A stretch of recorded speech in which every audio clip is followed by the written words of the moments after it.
Fungsi kuadrat adalah fungsi yang pangkat tertinggi dari variabel bebasnya adalah berpangkat 2. Secara umum, fungsi kuadrat bisa berbentuk dua macam persamaan. Yang pertama adalah persamaan Y sama dengan AX kuadrat tambah BX tambah C. Sedangkan yang kedua adalah X sama dengan AY kuadrat tambah BX tambah C.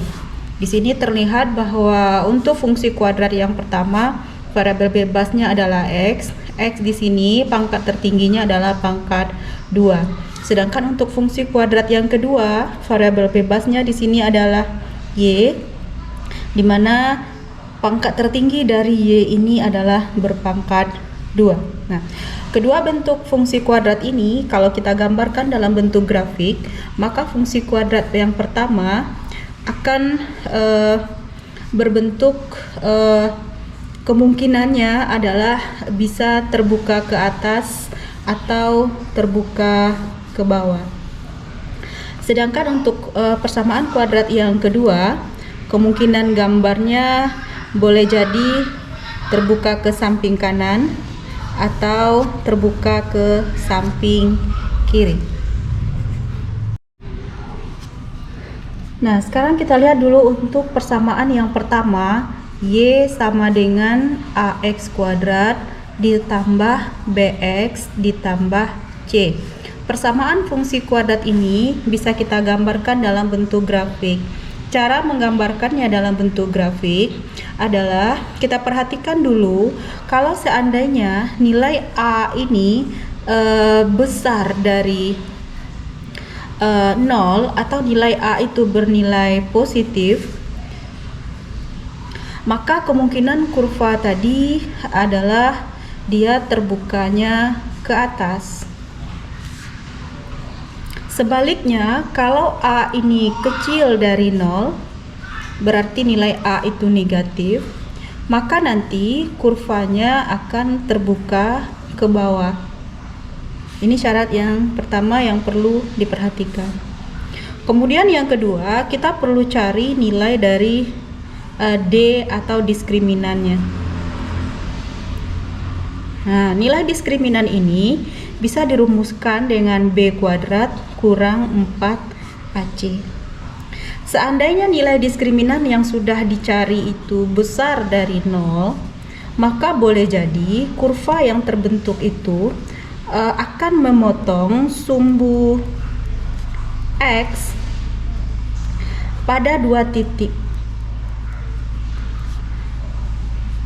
Dan jika D-nya itu sama dengan 0, maka dia akan memotong sumbu X pada 1 titik. Sementara kalau nilai D yang kita dapatkan itu kecil dari 0, maka dia tidak memotong sumbu X sama sekali. Tidak memotong sumbu X sama sekali. Ini adalah kemungkinan yang akan terjadi sebelum kita menggambarkan kurvanya. Kemudian juga kita perlu mencari yang namanya titik puncak. Ya, ini adalah titik puncak. Dimana untuk mencari titik puncak ini, rumus yang kita gunakan adalah min B per 2A, min D per 4A. Nah, ini untuk kedua gambar.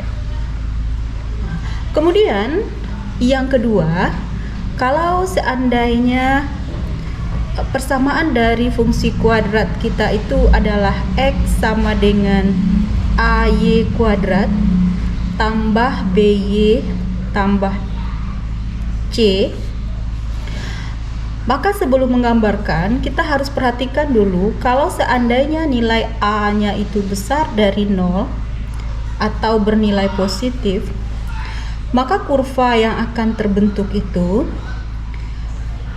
akan terbuka ke kanan.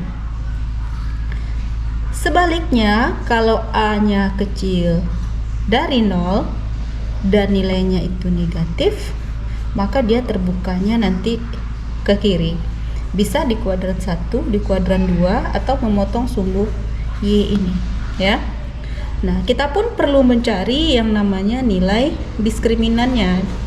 Konsepnya sama, bahwa diskriminan itu B kuadrat kurang 4AC. Seandainya nilai D yang didapatkan itu besar dari 0, maka kurva yang akan terbentuk itu akan memotong sumbu Y pada 2 titik. Kemudian kalau nilai D-nya sama dengan 0, dia akan memotong sumbu Y pada 1 titik, dan kalau nilai D-nya kecil dari 0, tidak memotong sama sekali.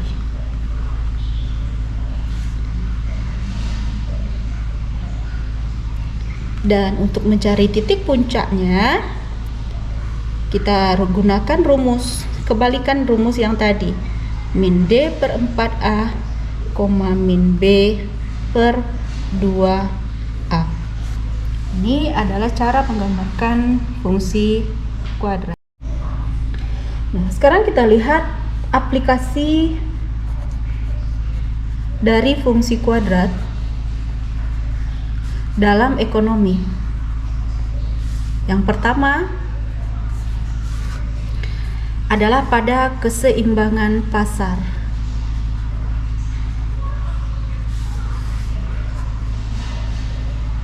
Nah, kita langsung saja pada contoh soalnya. Diketahui fungsi permintaan QD sama dengan 10 kurang 4P kuadrat. Sedangkan fungsi penawarannya QS sama dengan min 5 ditambah 2P kuadrat. Tentukanlah keseimbangan pasar. Nah, maka cara menjawabnya, kita tahu bahwa keseimbangan pasar itu terjadi saat QD sama dengan QS, saat permintaan sama dengan penawaran. Kita masukkan permintaannya 10 dikurang 4P kuadrat sama dengan min 5 ditambah 2P kuadrat. 10 ditambah 5, kita pindah ruaskan, sama dengan 4P kuadrat. Kita pindah ruaskan jadi positif 4P kuadrat ditambah 2P kuadrat. 15 sama dengan 6P kuadrat, maka P kuadrat sama dengan 15 per 6, maka P nilainya adalah akar dari 15 per 6, yaitu positif 1,58 atau negatif 1,58. Jadi ada 2 P yang terbentuk, bisa jadi P-nya adalah positif dan yang kedua adalah P-nya negatif. Nah, untuk P yang negatif ini tidak digunakan dalam perhitungan harga keseimbangan pasar karena sifatnya irasional. Artinya bahwa secara realistis harga negatif ini sebenarnya tidak ada gitu. Yang ada harga kan selalu positif. Nah, jadi dengan demikian sebenarnya harga keseimbangan itu kita tetapkan nilainya adalah 1,58. Nilainya positif. Sedangkan jumlah keseimbangan pasar kita cari dengan memasukkan harga keseimbangan pasar ini ke dalam salah satu persamaan. Kita coba masukkan ke dalam persamaan permintaan. QD sama dengan 10 dikurang 4P kuadrat. Ya, 10 dikurang 4 dikali dengan 1,58 dikuadratkan. Ini hasilnya adalah 10. 4 kali 1,58 dikuadratkan hasilnya adalah 10, maka QD-nya adalah 0. Nah, berarti di sini jumlah keseimbangan pasar, keseimbangan pasarnya QE-nya adalah 0. Sedangkan PE-nya adalah 1,58. Nah, sekarang kita coba gambarkan persamaan dari atau kurva dari QD dan QS ini. Pertama kita lihat dulu untuk QD. QD sama dengan 10 dikurang 4P kuadrat. Ketika P itu bernilai 0, maka QD sama dengan 10 dikurang 4 kali 0 kuadrat. Berarti QD nilainya adalah 10. Saat QD bernilai 0, maka kita dapatkan nilai P itu adalah 10 dikurang 4P kuadrat, berarti P-nya adalah sama dengan yang tadi 1,58. Sementara untuk fungsi penawaran, fungsinya adalah min 5 tambah 2P kuadrat. Ketika P sama dengan 0, QS sama dengan min 5. Ketika QS sama dengan 0, maka P-nya adalah, kita masukkan ke dalam persamaan ini, diperoleh P-nya 1,58.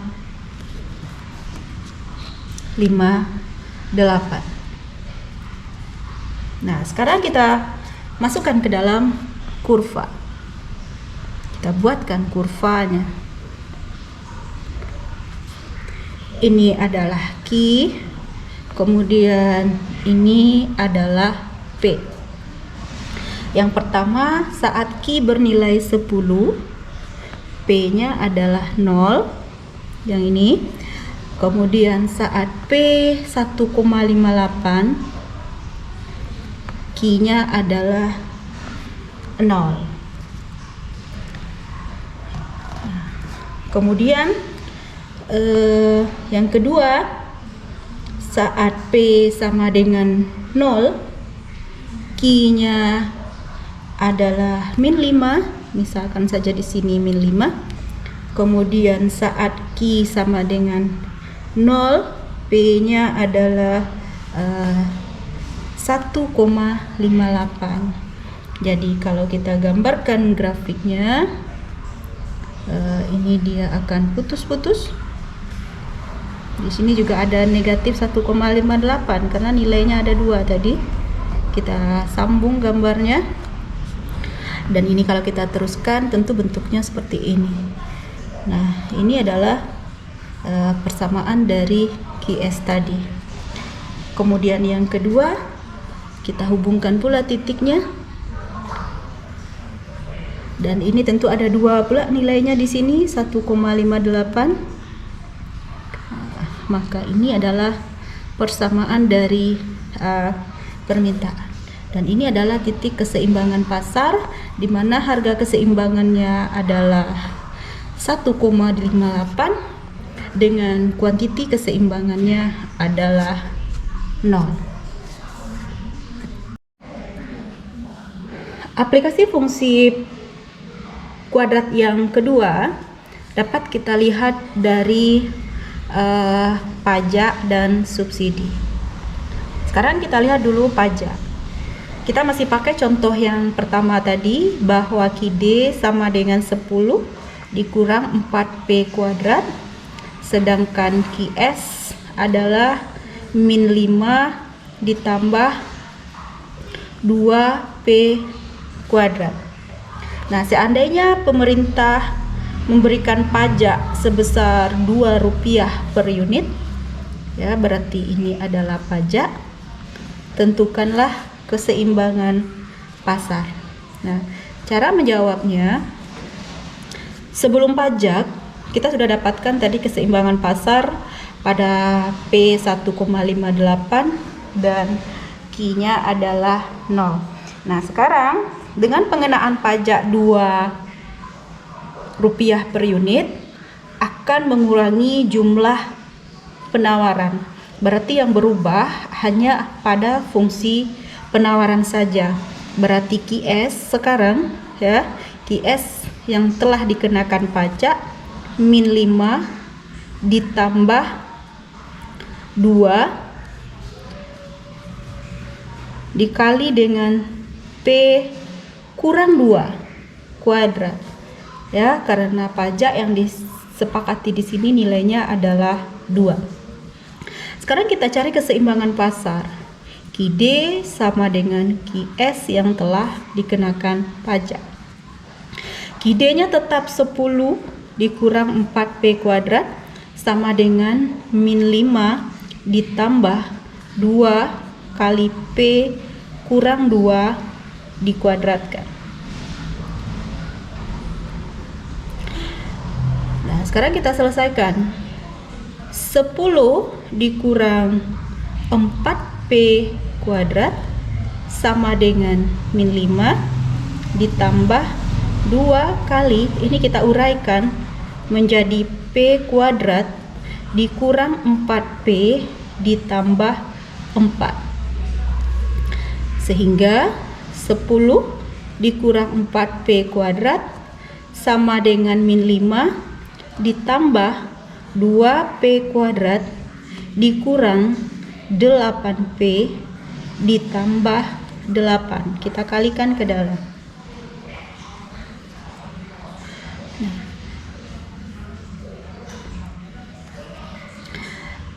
Ini 2P kuadrat, kemudian berarti sekarang kita samakan saja dengan 0.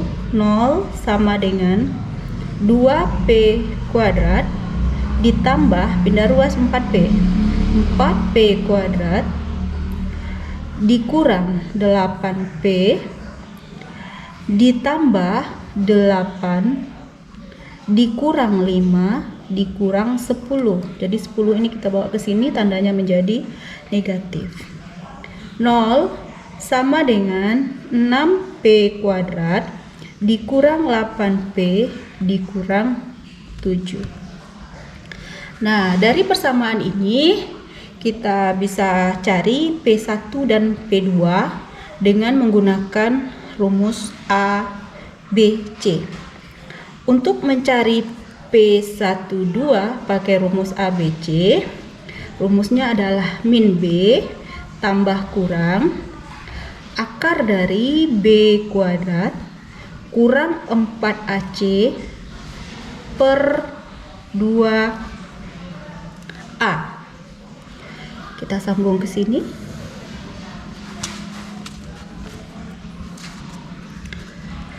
Oke.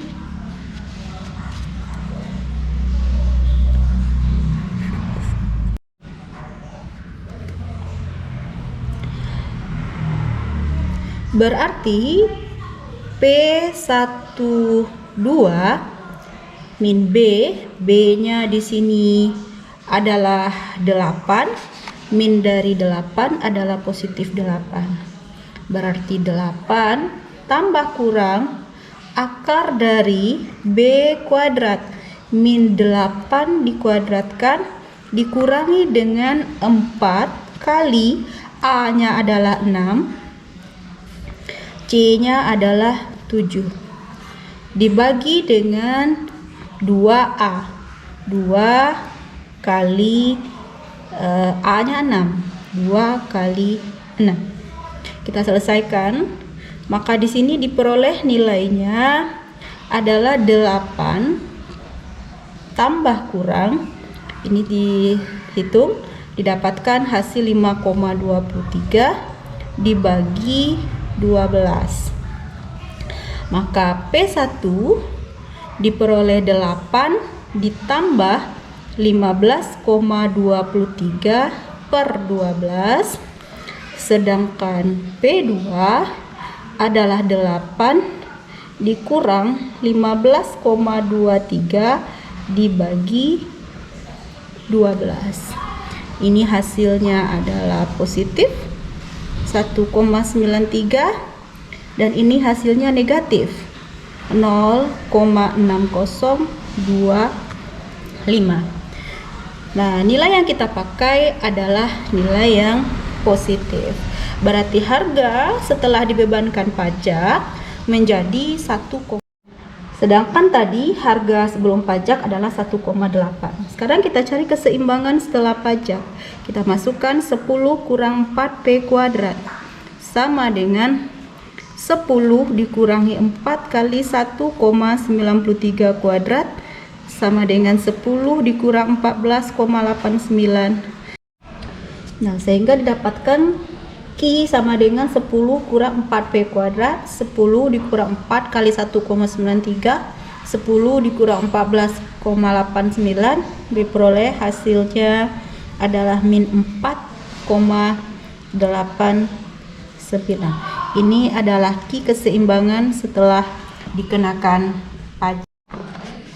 Nah, aplikasi yang kedua dari fungsi kuadrat dalam ekonomi dapat dilihat dari yang ketiga ya, dari subsidi. Nah, penerapan subsidi sama halnya seperti pajak, hanya saja subsidi akan menambah kuantiti barang yang ditawarkan. Sehingga kalau tadi QS sama dengan min 5 ditambah 2P kuadrat, maka QS setelah didapatkan subsidi, anggap aja subsidi misalnya dikenakan subsidi sebesar Rp5 per unit, maka sekarang QS menjadi min 5 ditambah 2 dikali P ditambah 5 kuadrat. Tandanya positif karena subsidi akan menambah kuantiti barang yang ditawarkan. Sehingga sekarang QS menjadi min 5 ditambah 2 dikali P kuadrat ditambah 10P ditambah 25. QS sama dengan min 5 ditambah 2P kuadrat ditambah 20P ditambah 50. Maka QS sama dengan 2P kuadrat ditambah 20P ditambah 45. Nah, barulah kita cari QD sama dengan QS. QD-nya adalah 10 dikurang 4P kuadrat, sementara QS-nya adalah 2P kuadrat ditambah 20P ditambah 45. 0 sama dengan 6P kuadrat ditambah 20P ditambah 35. Pakai rumus ABC, P12 sama dengan min B per 2A, min B tambah kurang akar dari B kuadrat kurang 4AC per 2A. Min B, min 20 ditambah kurang akar dari 20 kuadrat dikurangi 4 dikali A-nya adalah 6, 4 kali 6 dikali 35 dibagi 2A, 2 kali 5 sama dengan diperolehlah hasilnya di sini min 20 tambah kurang akar dari 400 dikurang dengan 840 dibagi 10. Nah, di sini kita dapatkan bahwa nilai dari determinannya adalah negatif. Min 400 dikurang 840 nilainya negatif. Karena nilai determinannya adalah negatif, jadi bisa dikatakan tidak terdefinisi, berarti tidak terjadi keseimbangan pasar di mana harga pada saat itu dan tidak terjadi transaksi jual beli. Nah, namun untuk menggambarkan kurvanya kita bisa juga menggambarkan kurva dengan mencari titik potong pada masing-masing sumbu lalu kita hubungkan sama seperti biasa. Karena D didapatkan negatif berarti gambarnya artinya di sini tidak terjadi keseimbangan pasar. Aplikasi yang keempat dari fungsi kuadrat adalah pada biaya total atau total cost. Nah, dalam aplikasi fungsi kuadrat dapat kita terapkan pada persamaan fungsi biaya total atau total cost ini dan bisa juga pada fungsi penerimaan. Jadi pertama kita lihat dulu pada fungsi biaya. Nah, seandainya nilai total cost itu adalah Q kuadrat ditambah BQ ditambah C, maka di sini variabel cost-nya adalah Q kuadrat ditambah BQ. Sedangkan fixed cost-nya adalah C. Jadi ini adalah variabel cost, ini adalah fixed cost.